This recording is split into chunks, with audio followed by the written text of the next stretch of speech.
Гэр бүлийн хүчирхийллийг таслан зогсоох, урьдчилан сэргийлэх. Хүчирхийлэл дөрвсөн тохиолдолд хүүхэд эмэгтэйчүүдийг хамгаалах зорилгоор дүүргүүдийн дэргэд хүүхэд гэр бүлийн хөгжлийн төвийг байгуулсан байдаг. Гэсэн хэдий ч гэр бүлийн хүчирхийллийн гаралт ихс улам зэрлэгшиж байгаа нь сүүлийн үед гарч байгаа хэрэгүүдээс харагдаж байгаа юм а. Тиймээс бид бүхэн Баянзүрх дүүргийн хүүхэд гэр бүлийн хөгжлийн төвийн мэрэгчлэлтэнтэй уулзж ярилцлаа. Хороо болгонд засаг даргаар ахлуулсан баг ажилдаг.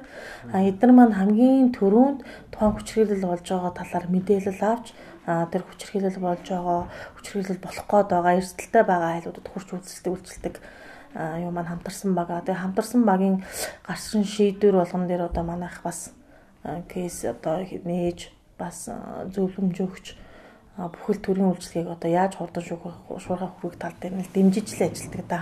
Ер нь бол тэгээ бүр хүндрэлтэй шийдвэрлэх боломжгүй байгаад байгаа юм дээр бид нэр холбон зуулчлах үйлчлэгээ хийж мөнгө очиж кейс нээж яг тулж газар дээр нь тулж ажилладаг. За ер нь яг одоогийн байдлаар бол манай дээр 126 гэвэл бүртгэгдээд байна.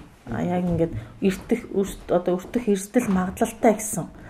Тэгээд мөн зарим нь одоо зоддог нүддэг гэдэг одоо хүчирхийлэлд яг өртөөд байна гэсэндээ бас нийлээд ингээд 126. За яг өчигдрийн байдлаар бол би ингээд цагдаагийн юунаас дуудлага юу ч сууж байна л да. Цагдаагийн 2 дугаар хэлцээс яг судалгаагаа аваад ингээд сууж байхад ерөөхдөө нэг 27 орчим гэвэл яг хүчирхийлэлд байнгын өрсөлдөлт өртөх магадлалтай. Тэгээд бүр хэмжээний зөвхөн цагдаагийн 2-оос гэдэг. Ирчээд байж нэг хэсгээр дарих дам тийм 2 дугаар хороо мороо гэдэг тэр хэсгээ дандаа хариуцж явдаг. Мөн хороо бүрийн засаг дарга нарын удирдсан хамтарсан баг гэж ажилдаг байна. Энэ нь тухайн хорооны айл өрхүүдээс гэр бүлийн хүчирхийлэлд өртөх магадлалтай хүмүүсийг бүртгээд улмаар зарим тохиолдолд цагдаагийн байгууллагад мэдэгддэг байна.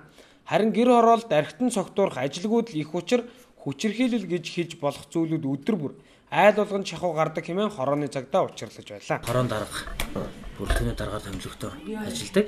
Тэгээд энэ томилогтой ажиллах хугацаанд бол өнөөдөр ямар нэгэн дуудлага байдал бол орж ирээгүй. Саяны урдлын 7 хоногт нэг дуудлага 108-нд үртгэлтэй дуудлага орж ирсэн. За энэ дагуу бол бид нар одоо үйл ажиллагаагаа явуулаад эхэлж байна. Хамтарсан багтаагаа ажиллаж танилцуулсан байгаа.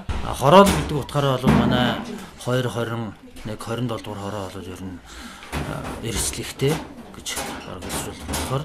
Гэхдээ ягаад вэ гэхээр ерөнхийдөө ажилгүйдлийн нэлээд өндөрдөө. Гэхдээ хүн амын нэгтгэл гэх учраас ийм үйл ажиллагаа бол гарах магадлалтай. Архитекттэй байдаг. Засгийн хорооноор бол өөрсдөө засгийн ахлагч нарт бол бас тодорхой хэмжээний мэдээлэл байдаг. Гэсэн хэдий ч гэртээ агсам согтуу тавьсан зодтолцсон тохиолдлыг цагдаа нар тэр бүр анхаарч үздэггүй гэдгийг олон хүн хэлдэг.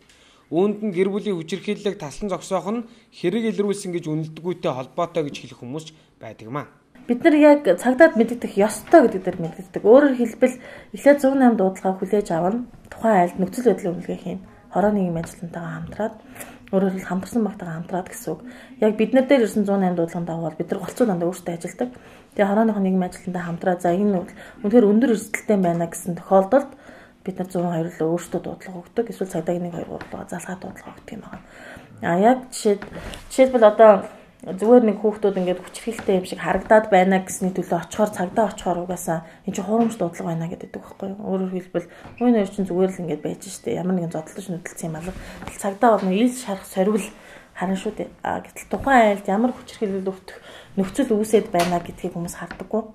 Тэгэхээр одоо ялангуяа цагдаа бол тэрийг яг мэдрэмжээр харж чадахгүй бид нар нөхцөл байдлынхаа үндгийг гаргаж ирнэ. Баянзүрх дүүргийн цагдаагийн 2 дугаар хилцэл гэхэд гэр бүлийн орчинд агсам тавьсан, зодуулсан гэх дуудлага бараг хүчирдэггүй гэдгийг хэлж байсан. Мөн энэ оны эхний 1 сарын байдлаар л гэхэд 139 удаагийн дуудлага дээрх байдал улмаас иржээ.